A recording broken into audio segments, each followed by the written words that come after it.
ஆ, Harish. Hey, என்னடா ஆச்சு? ஹரிஷ், ஹரிஷ். அஞ்சு இனிமே லைஃப்ல வரமாட்டாக்கா. என்னடா சொல்ற? ஏய், என்ன ஆச்சு? அவளுக்கு என்கேஜ்மெண்ட் ஃபிக்ஸ் ஆயிடுச்சுக்கா.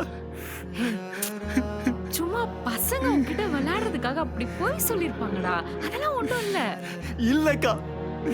ஏய், அதெல்லாம் ஒண்ணும் இருக்காதுடா. அக்கா, அவதாக்க எனக்கு கால் பண்ணி சொன்னாலே.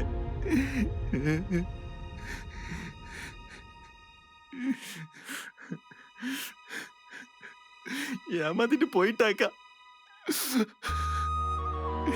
என்ன பண்ணன புரியலக்கா.